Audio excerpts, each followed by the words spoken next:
श्री राम।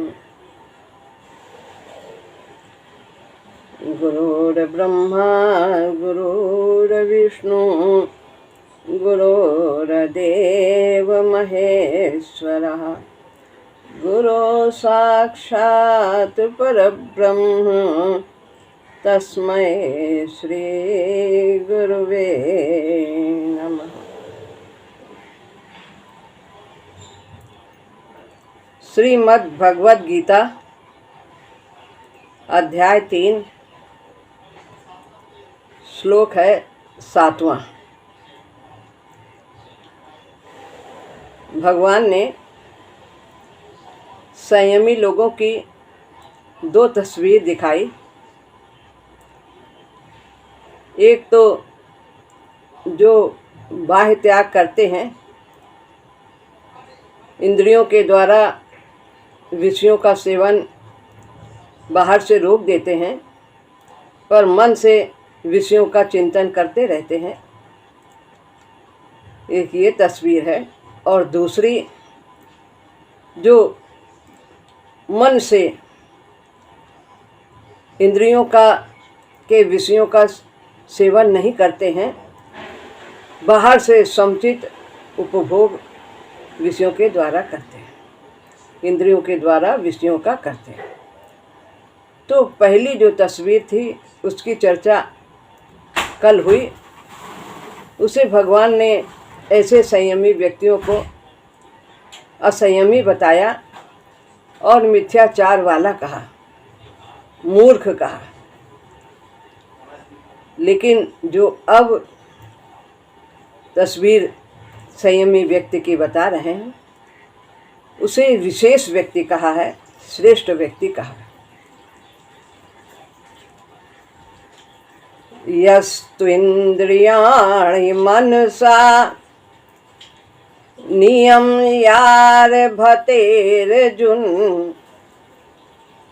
कर्मेन्द्रियः कर्मयोगम् असक्तस्सा विशिष्यते।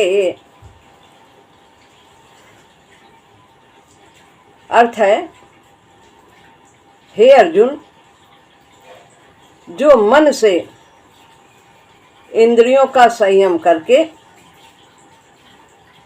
कर्मेंद्रियों से अनासक्त होकर कर्मयोग को करता है, वह विशेषता को लाभ करता है, अर्थात वह श्रेष्ठ है। विशिष्यते, वह विशेष है, श्रेष्ठ है। कौन?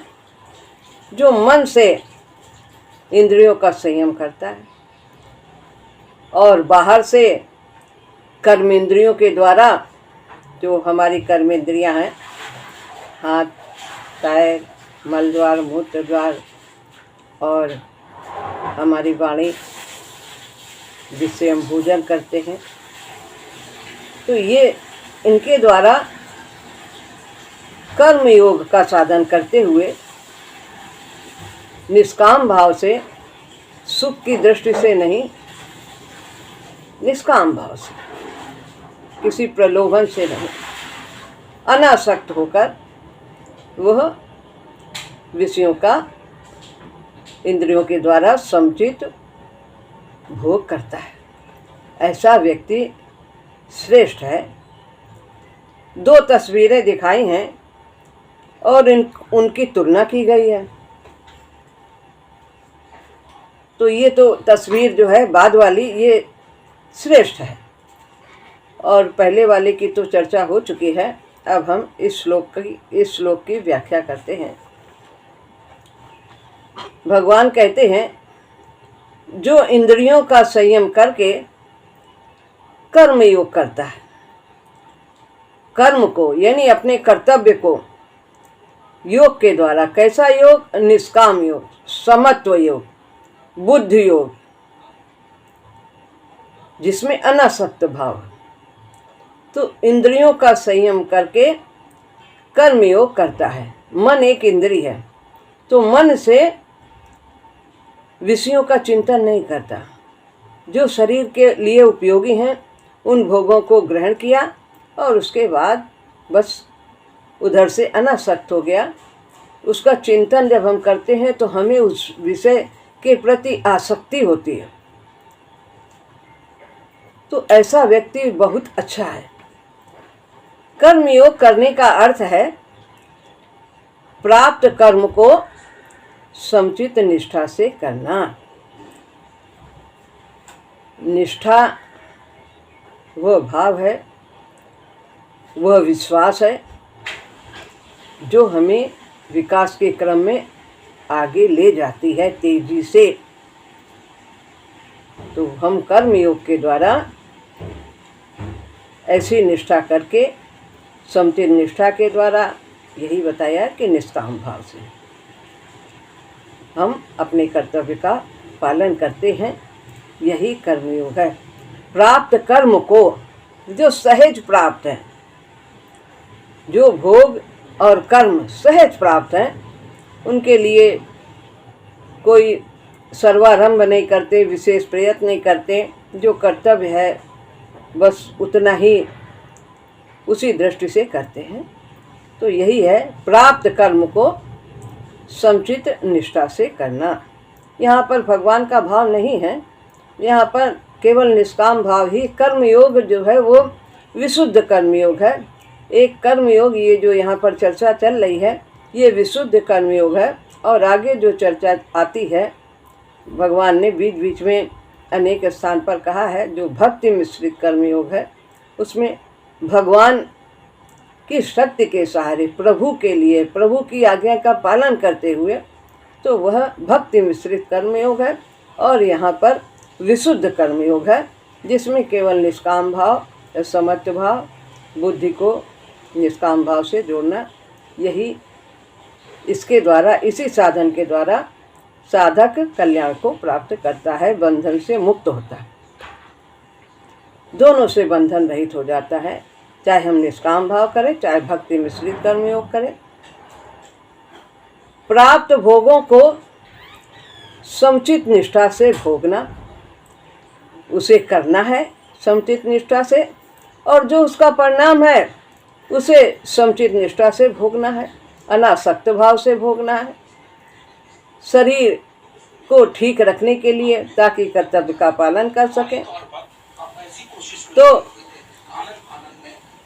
कर्तव्य कर्म को पहली बात है समुचित निष्ठा से करना है, और दूसरा जो फल है उसे भी समुचित निष्ठा से भोगना है, करना है और भोगना है।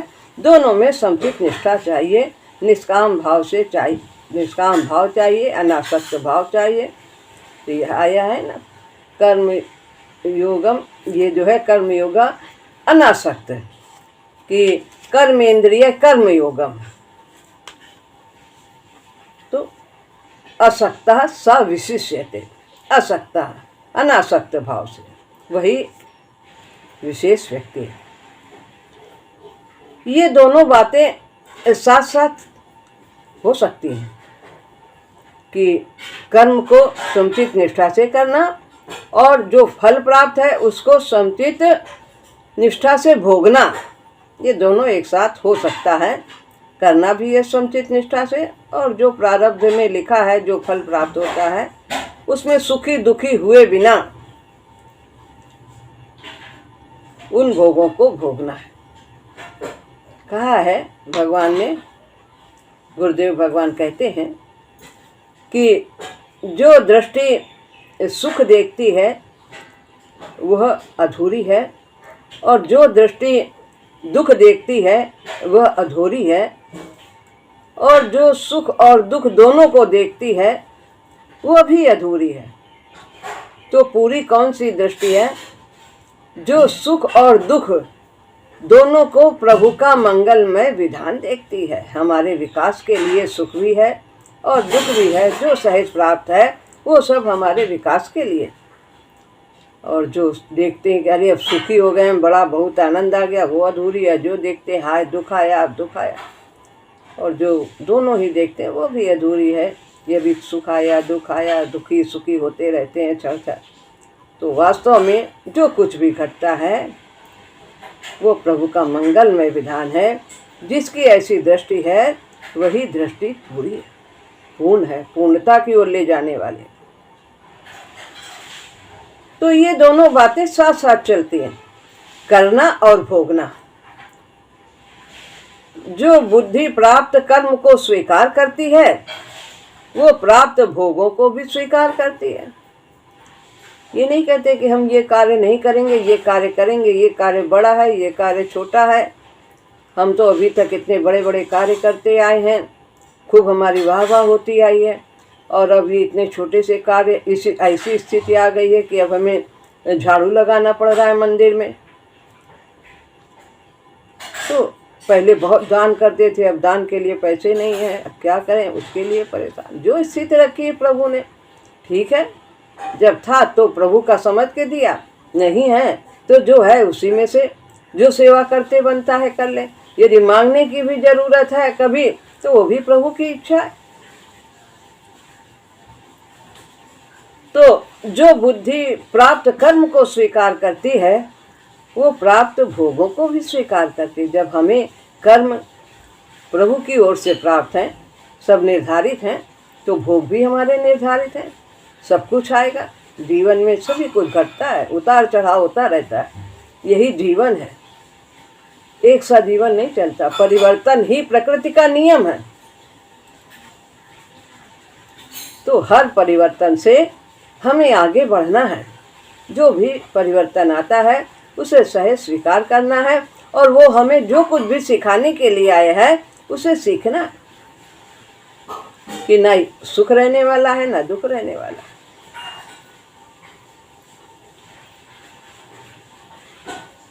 तो प्राप्त कर्म को स्वीकार किया जाता है कर्तव्य रूप में। ये हमारा कर्तव्य है, जो सामने आया है, अब उससे हमें चाहे सुख मिले चाहे दुख मिले, कष्ट हो चाहे ना कष्ट हो, चाहे आराम हो, करने में तकलीफ भी हो सकती है, कर्तव्य कर्म को त्याग भी करना पड़ सकता है, तो वो हमारा कर्तव्य है। प्राप्त कर्म को स्वीकार किया जाता है किस रूप में? कर्तव्य के रूप में। और प्राप्त भोगों को उसके परिणाम के रूप में। जो कर्तव्य किया है, जब कोई भी बीज बोएंगे तो उसका फल तो ऊपर आएगा ही आएगा। तो जो भी हम कर्म करते हैं तो जो परिणाम आता है, असंयमी व्यक्ति उसमें सुखी दुखी होते रहते हैं, लेकिन जो संयमी है वो उसे सहज स्वीकार करते हैं। वो उनके मन पर कोई भी प्रभाव नहीं डालता, न सुख का न दुख का। यूँ न हर्षति न द्वेषति न सोचती न कांक्षति। वे न हर्षित होते न दुखी होते, न शोक करते न कामना करते। भगवान के भक्त ऐसे ही निष्काम कर्मी। प्राप्त कर्म को स्वीकार किया जाता है कर्तव्य के रूप में, और प्राप्त भोगों को उसके परिणाम के रूप में। तो दो बातें हैं कि कर्तव्य रूप में हम अपने कर्म को करते हैं, और जो परिणाम है, जो भोग प्राप्त है, वो उसका परिणाम है, उसे भी हमें सहज स्वीकार है। फल की आकांक्षा से कर्म नहीं किया जाता। फल की आकांक्षा और परिणाम दोनों में अंतर है।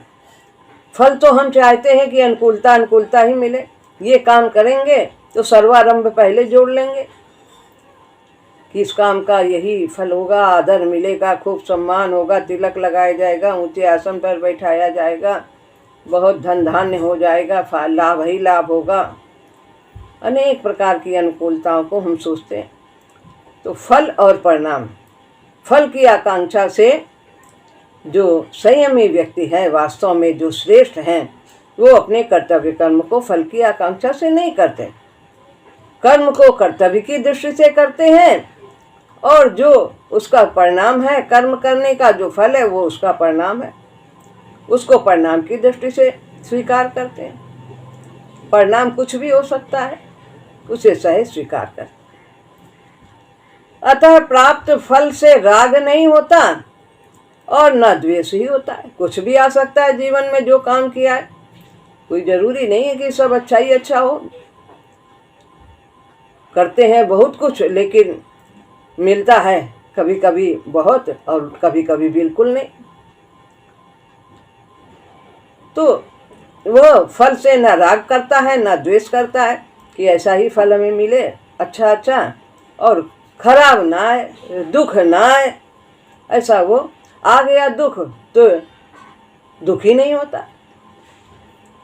मेरे कष्ट सारे हैं कल्याण के द्वार, तो उसे फल से राग भी नहीं होता और द्वेष भी नहीं होता, चाहे अनुकूलता है और चाहे प्रतिकूलता है। द्वेष कि आ गया ये दुख, जल्दी जाए, कब जाए ऐसा व्यक्ति, कब जाए ऐसी परिस्थिति, कब दूर हो, ये सब नहीं। प्रयास करता है सहज रूप से, परिणाम कुछ भी हो। समत्व बुद्धि की यही रीति है, जिसमें समता होती है वो इसी प्रकार का व्यवहार करता है। फल से न राग करता है और न द्वेष करता है। जो भी कर्म है उनको कर्तव्य के रूप में स्वीकार करता है, कर्तव्य की दृष्टि से, और जो उसका फल है उसे परिणाम की दृष्टि से स्वीकार करता है। और किसी भी फल से न राग है न द्वेष है। यही समता है, यही बुद्धि योग है, यही निष्काम कर्म है। जब हम निष्काम कर्म करते हैं तो समत्व की बुद्धि आती चली जाती। कामना है ही नहीं तो समता रहेगी। सुख दुख में समता का और क्या अर्थ है? तो यही है कि दोनों को सहज स्वीकार करना। सुख दुख आए, दोनों आए तो सम रहे, न वो रुकने वाला न ये रुकने वाला। दिन भी आएगा रात भी आएगी। कुछ सीखने के लिए, हमें कुछ सिखाने के लिए आती है प्रतिकूलताएं, हमारे संस्कारों को क्षीण करने के लिए आती हैं, हमें संतुलित करने के लिए आते हैं।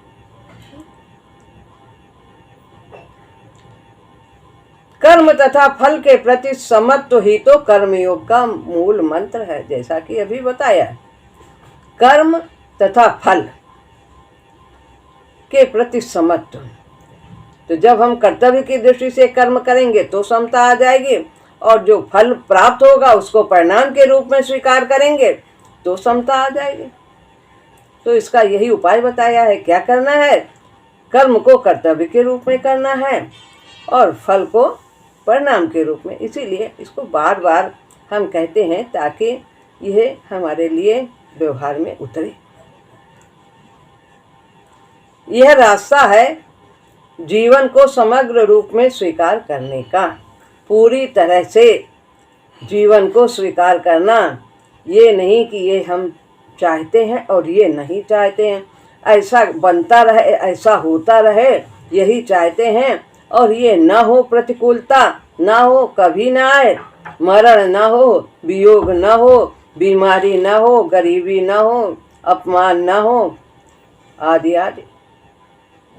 ये सब ऐसा वो नहीं चाहता है कि अनुकूलता बनी रहे और प्रतिकूलता ना आए। ऐसा हो भी नहीं सकता है।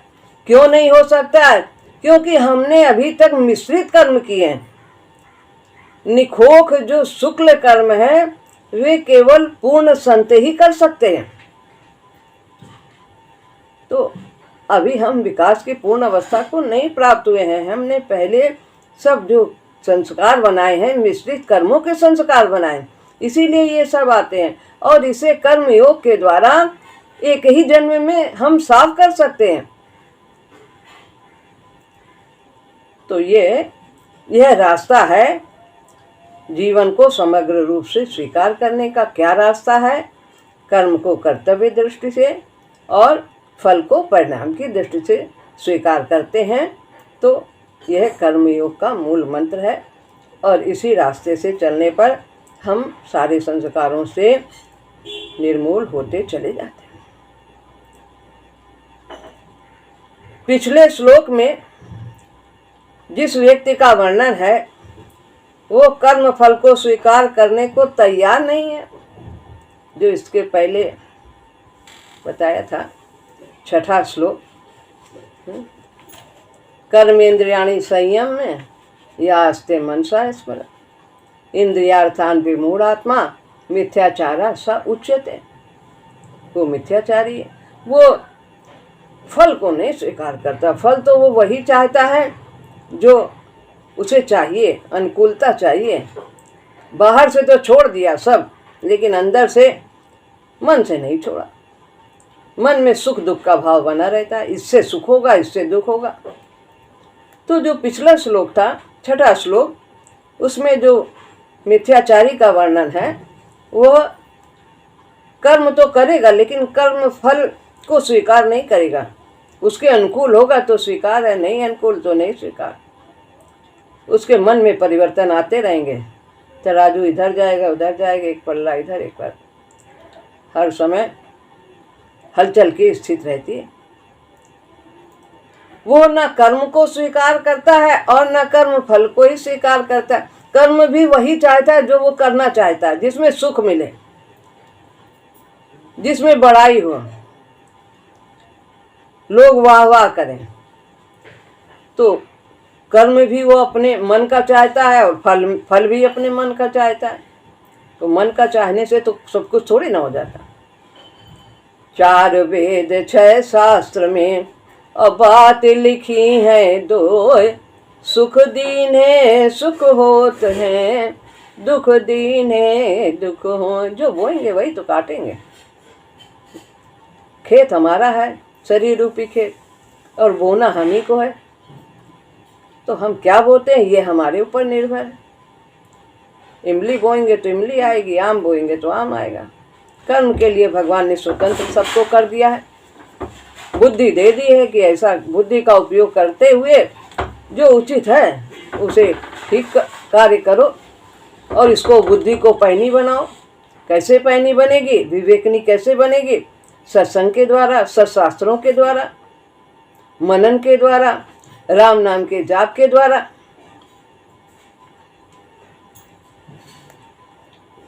तो जो असंयमी है, बाहर का ढोंगी है, वो न कर्म को स्वीकार करता है और न उसके फल को स्वीकार करता है। वो दोनों से भागने की चेष्टा करता है, आलसी बनना चाहता है, कुछ करना नहीं चाहता है। बस त्याग दो, झंझट से छुट्टी मिल जाए। घर के कौन मेहनत करे, कौन कमाने जाए, कौन इतना सब परिश्रम करे। तो सबसे अच्छा चले जाओ वहाँ आश्रम में, वहाँ बैठ के खाएंगे और बस माला जपेंगे। ये इस भाव से जो जाता है वो असंयमी व्यक्ति है। भगवत भजन के भाव से जाए, पूर्णत्व को अंदर समता है, जाए, उसको इस गृहस्थ आश्रम की आवश्यकता नहीं है, सब कुछ वो निर्मल हो गया है, जाए अपना करे भजन, तब उसके लिए बंधन नहीं। लेकिन अगर संस्कार है तो संस्कार तो यहीं छीड़ोगे, संसार में रह करके ही। वह दोनों से भागने की चेष्टा करता है और परिणाम स्वरूप दुखी होता है, दुखांत लगता है। न यहाँ उसको सुख है न वहाँ भी जाके, क्योंकि संस्कार तो हमारे साथ जाते हैं। कहीं भी जाएंगे यहाँ झंझट है, वो नहीं ठीक, ये नहीं ठीक, और हम जहाँ भी जाएंगे वहाँ कोई ना कोई आदमी तो रहेगा, खाने पीने शरीर चलाने के लिए कोई ना कुछ तो कुछ ना कुछ रहेगा ही। तो वहाँ हमें 2 लोग में ही झंझट प्रतीत होगा। हमारे अंदर जो है वो कहीं ना कहीं से रास्ता उसको मिल जाएगा निकलने का, एक में हो चाहे 10 में हो। अस्तु वह कर्म योग कैसे करता है, वह भोग कैसे भोगता है, उसके कर्म में और भोग में संयम रहता है। किसके? जो संयमी व्यक्ति है, जो मन से विषयों का चिंतन नहीं करता है और अपने कर्म को कर्मयोग के द्वारा करता है, अनासक्त भाव से करता है। उसके कर्म में और भोग में संयम रहता है। क्या करना चाहिए, किसमें प्रवृत्त होना चाहिए, वो जानता है। प्रवृत्तिम चा निवृत्तिम चा कार्या कार्य भया भय, वो सब जानता है। किससे भय होगा, किससे अभय होगा, किसमें प्रवृत्त होना, किसमें नहीं प्रवृत्त होना है, क्या करने योग्य है, क्या नहीं करने योग्य है। सब कुछ तो करने योग्य नहीं, सभी तरह के लोग हैं। तो जो हमें विकास के पथ पे आगे तेजी से ले जाए वही हमारा स्वधर्म है। उसके कर्म में और भोग में संयम होता है, भोगने में भी संयम होता है। ये नहीं कि बहुत कुछ हमारे पास आ गया, धन दौलत, हम जो चाहें उसको जैसे चाहें उसको खर्च करें, जो चाहें खाएं, खाते चले जाएं, शरीर बर्बाद कर दें, पैसे का दुरुपयोग करें।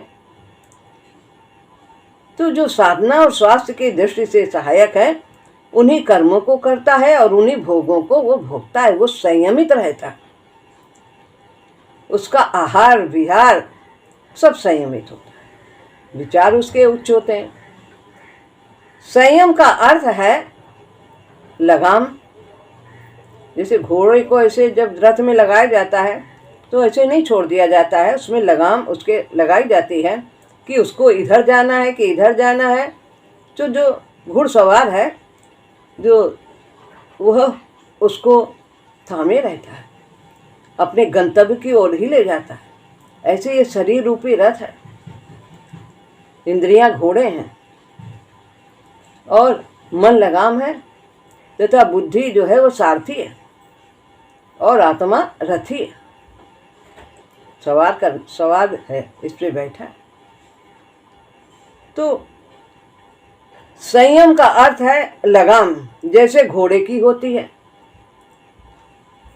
घोड़े के संयम का अर्थ यह नहीं कि उसे अस्तबल से बाहर ही ना निकाला जाए। भाई बहुत संयमी चुपचाप खड़ा रहता है, कहीं जाता ही नहीं इधर उधर, तो हमारे घोड़ा रखने से फायदा क्या? हम तो उसको अपने उपयोग के लिए रखते हैं कि हमें कहीं जाना है तो हम उस पर सवार होकर के हम जाएं, जिधर हम जाना चाहते हैं उधर ही वो जाए। यही घोड़े का संयम है, यही इंद्रियों का संयम है।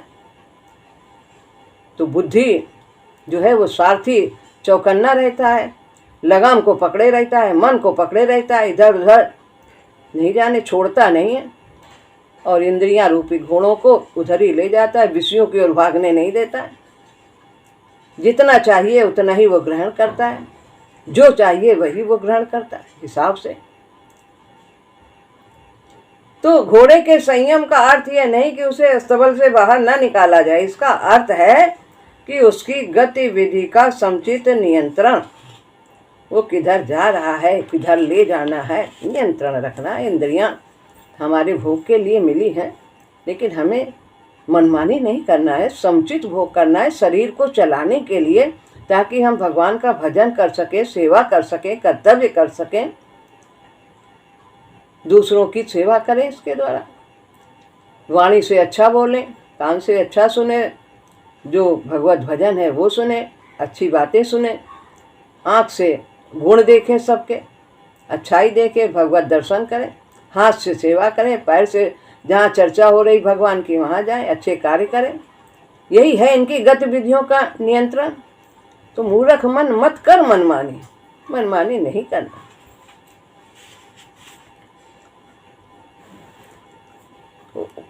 वो कर्म करता है परंतु उसमें वो बह नहीं जाता। संयमी व्यक्ति वो तामसी करता नहीं बनता, अपने ज्ञान को खो करके बुद्धि उसकी जागृत रहती, कर्म भूत बनकर उसके सिर पर नहीं सवार होता। वो मनोयोग से कर्म करता है, जो भी कार्य उसे करना है पूरे मन से करना है, और जो करना चाहिए वही वो करता है। मनोयोग से करता है पर उसे छोड़ सकता है जब चाहता है, खूब तल्लीनता से करता है। नहीं कि अब दिवाली आ गई 4 बजे तक हम सफाई करते रहेंगे, खाना नहीं खाएंगे, नाश्ता नहीं करेंगे, जब सब कर लेंगे तब हम ऐसा करेंगे, ऐसा वो नहीं करता।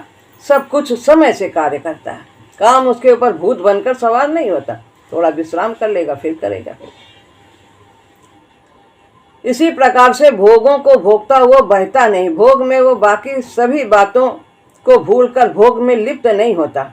भोगने की लालसा का वह दास नहीं होता कि अरे और चाहिए, बहुत अच्छा लग रहा है और चाहिए, 4 की जगह 14 खा लें, बहुत अच्छा बना है इसलिए। उसका संवरण उसके हाथ में होता है। इस प्रकार का भोग उसमें लालसा को जगाता नहीं, वासना को क्षीण करता है। भोगता है लेकिन सुख की दृष्टि से नहीं, उसे क्षीण करने की दृष्टि से। जब अंदर से बहुत है खाने की इच्छा है तो चाचा जी कहते थे कि हाँ, पूज्य चाचा जी ने कहा हाँ खा लो, लेकिन ये बात कैसे मालूम होगी कि मन की है कि आत्मा की? मन की है तो बार बार चाहेगी, आत्मा की है ये चाह तो थोड़ी देर में कुछ में वो फिर संतुष्ट हो जाती, फिर जल्दी चाह नहीं होती उसकी। यह क्यों कर संभव है? क्योंकि वह अपनी इंद्रियों को मन में काबू किए रहता है, मन लगाम की तरह काम करता है।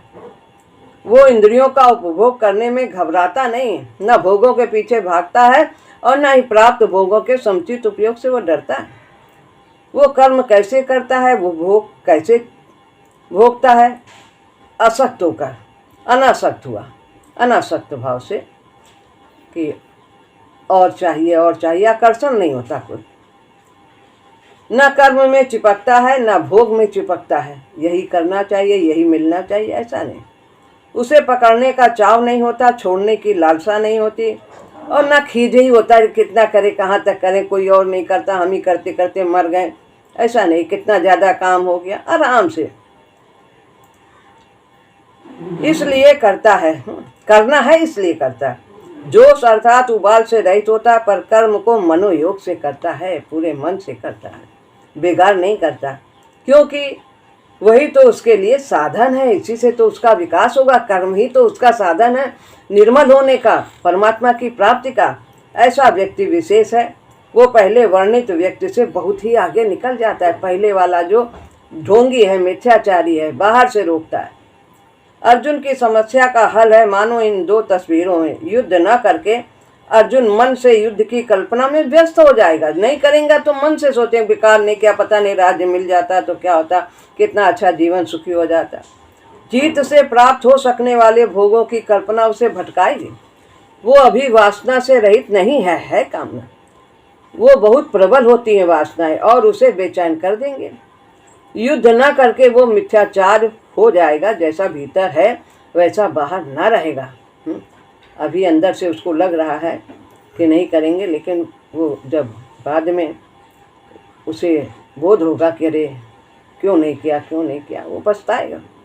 यदि वो कर्म योगी की तरह युद्ध को प्राप्त कर्म समझ करके स्वीकार करके करे तो उसे समुचित निष्ठा से करे और वह कल्याण के मार्ग पर विशेष रूप से आरूढ़ हो जाएगा। कर्तव्य है, क्षत्रिय, उसे करना चाहिए।